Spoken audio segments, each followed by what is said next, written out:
Hola, hola, ¿cómo están? Muy buenos días, buenas tardes, buenas noches, independientemente de la hora en que vean esta presentación. El día de hoy, el Club de Contadores del Perú, en su membresía tributaria, presenta el seminario virtual Impuesto Temporal a los Activos Netos. En plataforma tenemos ya a la doctora Rosa Ortega Salavarría, contadora pública colegiada, magíster en tributación y política fiscal por la Universidad de Lima y actual directora de la revista Contadores y Empresas. Para nosotros, como siempre, un honor, un privilegio poder contar con el apoyo y la colaboración de la doctora Rosa Ortega a favor de nuestros clientes y asociados de nuestra membresía tributaria.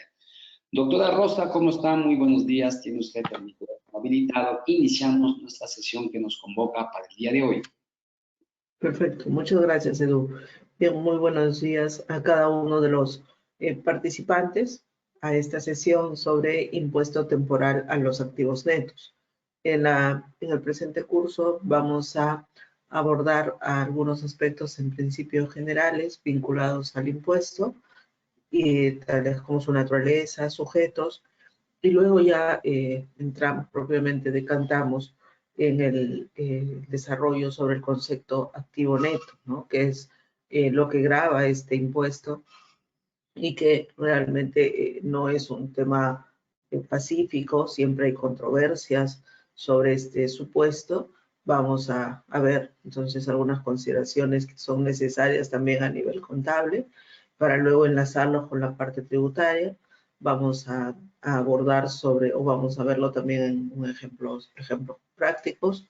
Y luego el otro tema o tópico que vamos a tratar tiene que ver con la aplicación de crédito, ¿no? Con el ITAM como aplicación de crédito o la posibilidad de su solicitud de devolución.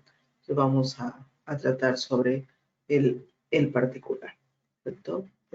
Bien, iniciamos entonces con el curso. Sobre la naturaleza del impuesto, ¿correcto? Lo importante es tenerlo en cuenta. Ahora bien, a veces alguien que no está involucrado en la materia tributaria, pues ve el término temporal, ¿no? Y como su propio nombre lo dice, implicaría que no debería tener una vigencia permanente. Y esa fue digamos, el origen, ¿no? De este impuesto. Se previó que iba a tener una vigencia corta de un determinado periodo, pero hasta la fecha se mantiene, ¿no? Entonces se ha ya, digamos, relucido ese término de temporal. Entonces, pero es un tema que siempre se pone, ¿no? En el análisis, en la palestra, esa temporalidad de cuánto tiempo se debe estar vigente. Pero por el momento, para al menos para el ejercicio 2023, continúa. Sobre su naturaleza y que luego nos va a permitir también analizar un aspecto controvertido, importante, pero primero sobre su naturaleza, ¿no? Constituye un tributo de naturaleza patrimonial, ¿no? Que se aplica el 1 de enero de cada ejercicio gravable y cuya base imponible recae sobre los activos netos al 31 de diciembre del año anterior. El ITAN tiene pues, ahí una diferencia con el impuesto a la renta, ¿no? En marzo nosotros presentamos la DJ anual del impuesto a la renta, pero del año anterior. El ITAM no. En el caso del ITAM corresponde al ejercicio corriente, ¿no? Entonces ahora lo que vamos a declarar es el ITAM del año 2023 y cuya base está dada, está determinada por los activos netos al 31 de diciembre del año anterior. Sobre ello, en algún momento se discutió, ¿no?, la constitucionalidad del tributo y se emitió en su momento, y hace varios años, una sentencia del Tribunal Constitucional sobre su naturaleza, ¿no? Porque se había planteado de que podría ser inconstitucional. Entonces, ahí lo que el Tribunal Constitucional señaló sobre el particular es que es un impuesto al patrimonio, ¿no? Que grava el valor de los bienes y derechos que constituyen la propiedad. Partamos de este criterio, ¿no? Entonces, el ITAM lo que grava son los activos en propiedad que tiene el contribuyente. Por eso es que se determina como un impuesto al patrimonio, valor de bienes y derechos que constituyen la propiedad. Y para ello también se indicó que toma como manifestación de capacidad contributiva los activos netos. Nuevamente incide en este término, es decir, la propiedad o patrimonio. Sobre eso, esa es la base que debemos tener o considerar. El ITAM, a nivel de marco legal, está dado por la ley 28494, que es la que lo crea, y su respectivo reglamento, el Decreto Supremo 025-2005F, más normas modificatorias. ¿Okay? Sobre esta base, partiendo de la constitucionalidad del tributo y la idea como premisa inicial de que es un tributo de carácter patrimonial y que grava los bienes y derechos que constituyen la propiedad, ¿no?, del contribuyente, veamos justamente quiénes son los contribuyentes. En líneas generales, en términos generales, los contribuyentes son aquellos generadores de rentas de tercera categoría, sujetos tanto al régimen general del impuesto a la renta como los acogidos al régimen MIPE tributario, ¿no? Al menos dentro del marco legal. Ya luego habrá que ver en la práctica en números si cómo se da la tributación respecto a este tributo en el caso de las micro y pequeñas empresas, ¿no? Pero esta vez, digamos, ellos son los contribuyentes. También incluye a las sucursales, agencias y establecimientos permanentes en el país de empresas y sociedades constituidas en el exterior. Recordemos aquí que las sucursales, agencias, establecimientos permanentes de sociedades constituidas en el exterior califican también como contribuyentes del impuesto a la renta, ¿no? Como domiciliados, pero solo tributan por sus rentas de fuente peruana. En este caso, también se les considera como sujetos del ITAM. Ahora, dentro de este marco de sujetos del impuesto, también tenemos esta particularidad, ¿no? Un supuesto de sujetos que no hayan iniciado operaciones productivas o que las inician en el transcurso del ejercicio. Al respecto, en el artículo 3 de la ley del ITAM se detallan los supuestos de inafectación, ¿no? Los sujetos que se encuentran inafectos. Dentro de ese listado, considero pertinente resaltar este supuesto, ¿no? El de aquellos que no han iniciado operaciones productivas o que las inician en el ejercicio, es decir, ejercicio entendamos 2023, que es el ejercicio que se va a declarar. Entonces se encuentran inafectos. Ahora, ¿qué ocurre si en el transcurso del ejercicio inician operaciones, ¿no? Por ejemplo, en el ejercicio 2023 inician sus actividades productivas. En este caso se señala que la obligación surge al ejercicio siguiente al de dicho inicio, ¿no? Es decir, dejan de ser sujetos inafectos, pasan a ser contribuyentes, pero al ejercicio siguiente. ¿Cuándo se considera que una empresa ha iniciado sus operaciones productivas, ¿no? Entonces también siempre ha sido un tema de debate, de controversia, ¿no? Y lo que se indica en la norma es cuando realiza la primera transferencia de bienes o prestación de servicios, ¿no? Se entiende que en ese momento inicia sus operaciones productivas. Ahora, puede ocurrir que una empresa todavía esté en etapa preoperativa, pero durante el transcurso de esa etapa puede realizar alguna actividad conexa, complementaria, que signifique una transferencia de bienes o prestación de servicios, pero no propio de su giro o actividad principal, sino complementaria o incluso conexa. Entonces ahí surge la duda, la consulta, si esa operación conexa, complementaria, significaría ya el inicio de operaciones productivas y por ende que a partir del ejercicio siguiente califique como contribuyente. Sobre el particular, en su momento se pronunció el Tribunal Fiscal, incluso a través de una jurisprudencia de observancia obligatoria, sobre el inicio de operaciones productivas, ¿no? Y señaló que el inicio de las operaciones productivas se producirá con la primera transferencia de bienes o prestación de servicios que sea inherente al objeto social o giro del negocio de la empresa, ¿no? Esto es importante.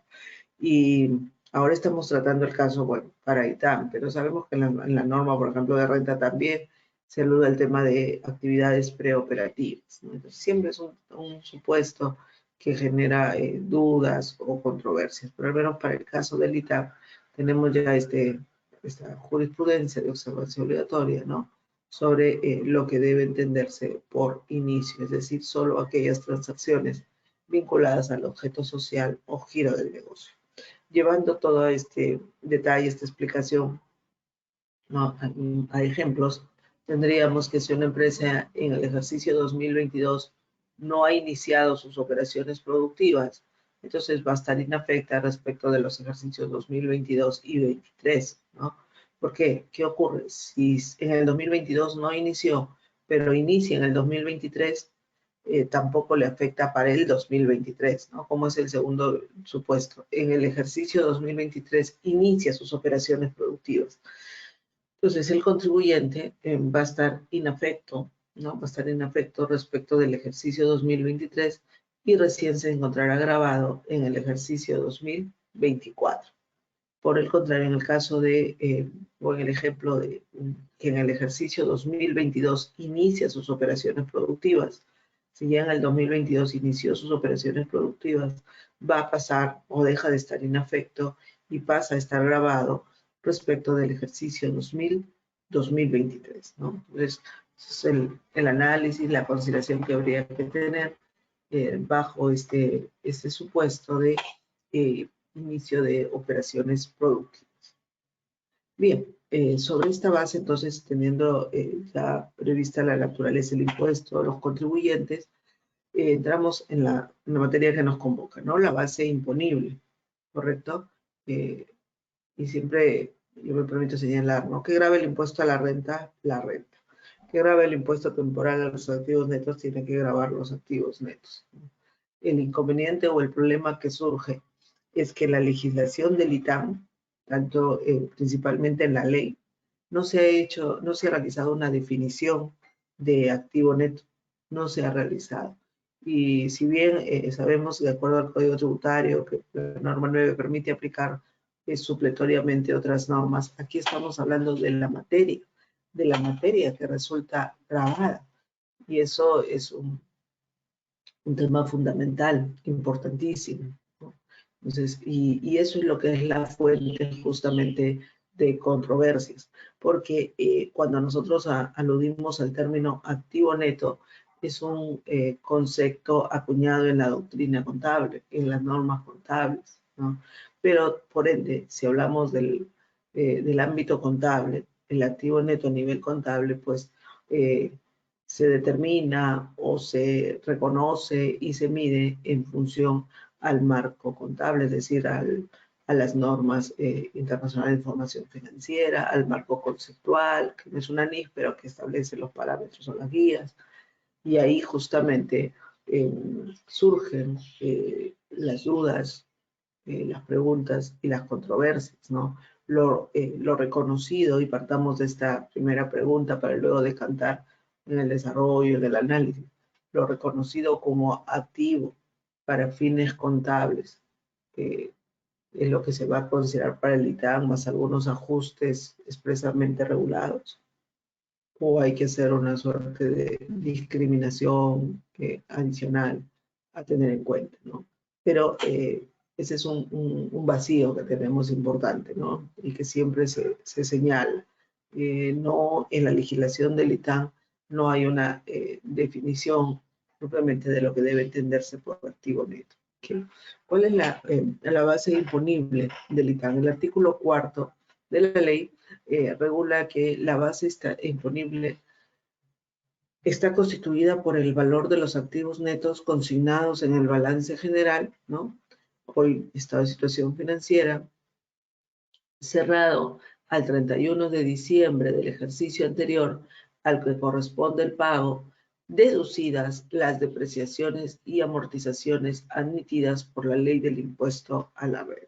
¿Okay? Entonces, el valor del activo neto se señala el consignado en el estado de situación financiera, pero lo que sí hay que observar o tomar en cuenta es que a nivel de depreciación y amortización, la que se va a tomar es la que es admitida por la legislación del impuesto. ¿Okay?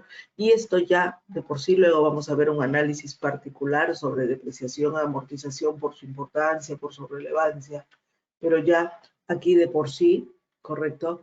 Vemos que hay un tratamiento específico, ¿no? Nosotros luego revisamos las deducciones, el ITAM no regula propiamente conceptos adicionales, solo deducciones, pero para determinar el valor del activo neto, ya vemos que hay ahí un tratamiento específico diferenciado sobre depreciación y amortización. Y si nosotros determinamos, obviamente para fines contables, la depreciación y la amortización según NIF, vamos a entender o comprender que hay ajustes a realizar en ese caso, ajustes a realizar, porque no siempre, obviamente, va a resultar coincidente, ¿no? La depreciación y amortización contable con la admitida para fines tributarios. Luego, en el reglamento de la ley del ITAM, se establece que la base imponible se determina, ¿no?, según lo dispuesto en los artículos cuarto, el cuarto es el que estamos viendo, y el quinto corresponde a las deducciones que se prevén, luego las comentamos, y según estas disposiciones. Específicamente, la base, ¿no? En principio se aludía al valor ajustado por inflación, pero hoy sabemos que eso se encuentra suspendido, entonces aplicamos el otro supuesto, que es que el monto a considerar será a valores históricos, ¿no? Que se debe considerar el activo a valor histórico. En términos nuestros contables podríamos decir a costo histórico, ¿no? A costo histórico o al costo, ¿ok? Esos dos aspectos son importantes entonces. Sobre ello, ya que se refiere a activos, ¿no? Damos una definición según, o veamos o revisemos su definición según el marco conceptual para la información financiera del año 2018, es decir, recurrimos a las normas contables, dado que no encontramos una definición en la legislación del ITAM, porque también se señala en su artículo cuarto que se considera el activo consignado en el estado de situación financiera.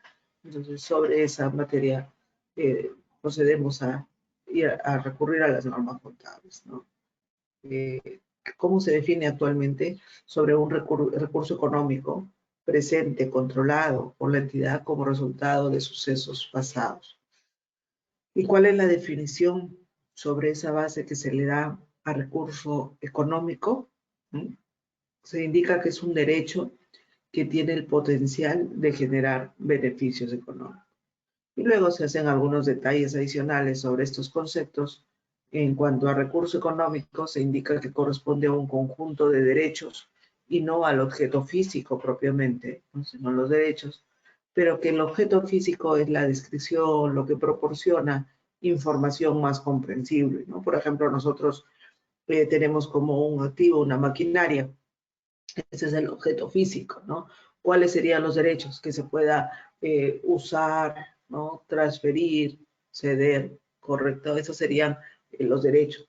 Pero nosotros no nos referimos o no reflejamos propiamente los derechos de ese objeto físico, sino lo representamos o nos concentramos principalmente en el bien, en este caso en maquinaria. A eso se refiere, ¿no? Luego, sobre el potencial para producir beneficios económicos, ¿no?, se señala que el activo exista y que al menos haya una circunstancia en la cual produciría tal beneficio, ¿no? Ojo, no es que tenga la probabilidad necesariamente de obtener beneficios, sino solo el potencial. Es decir, que el activo exista y que por lo menos haya una circunstancia en la cual se produciría. Eso en los activos debería, ¿no?, fluir naturalmente. Es una característica inherente. Luego, un tema importante también cuando hablamos del activo para fines contables es la condición de control, ¿no? Desde la definición lo vemos. A nivel contable reconocemos activos bajo esta condición, el control, ¿no?, del recurso económico, que responde a la capacidad presente de dirigir el uso del recurso y obtener sus beneficios, ¿no? Es decir, la entidad, la empresa que tiene el control del activo puede utilizarlo, explotarlo y por ende obtener sus beneficios, ¿no? Y finalmente sobre el control solo puede generarse en un proceso de compra, de adquisición, de transferencia. Acá lo que se señala es que el control puede surgir de derechos legales, ese es un primer supuesto, transferencia, compra-venta, pero también por la capacidad de impedir que terceros usen el activo y obtengan beneficios, ¿no? En términos generales, por esto luego habría que llevar a la práctica cada uno. Pero observen que a nivel contable, cuando nosotros reconocemos un activo, no necesariamente lo realizamos o lo efectuamos bajo la premisa de un derecho legal, sino también por el potencial de que los beneficios económicos, ¿no?, se dirijan a la empresa. Es decir, que terceros no puedan